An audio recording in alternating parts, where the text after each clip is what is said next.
సరే, ఏదో వంకతో ఒక కూటమి ఏర్పాటు చేసి ఆ సమాజానికి దేవుని వాక్యాన్ని ప్రచురపరచడం అనేది చాలా గొప్ప విషయం, మంచి విషయం, సంతోషకరమైన విషయం.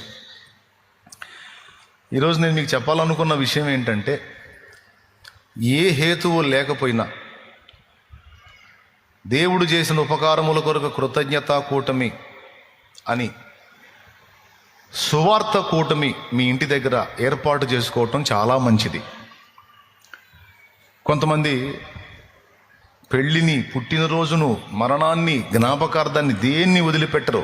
అన్నిటా కూడా దేవుని వాక్యానికి ప్రయారిటీ ఇచ్చి దేవుని వాక్యం చెప్పిస్తారు. పెళ్లి చేసుకునేటువంటి కొన్ని పెళ్ళిళ్ళలో దేవుని వాక్యానికి ప్రథమ స్థానం ఇస్తారు. ఇక అక్కడ డ్యాన్స్ పార్టీలు ఉండవు, లేకి పాట కచేరీలు ఉండవు, దరిద్రాలు ఏముండవు. అక్కడ పరిశుద్ధ వివాహము అని కార్డు మీద కొట్టించినట్టే పరిశుద్ధుల పెళ్లిలాగే చేస్తారు.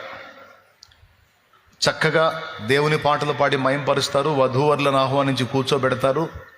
వాళ్ళకి, వచ్చినటువంటి జనులకి అందరికీ కలిపి సువార్త మరియు కుటుంబాలకు కావలసినటువంటి వర్తమానం రెండూ అందించి చక్కగా వివాహ కార్యక్రమాన్ని జరిపిస్తారు. ఎంత మంచిది!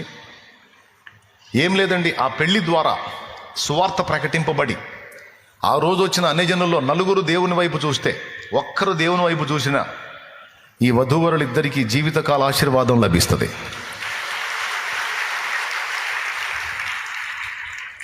కానీ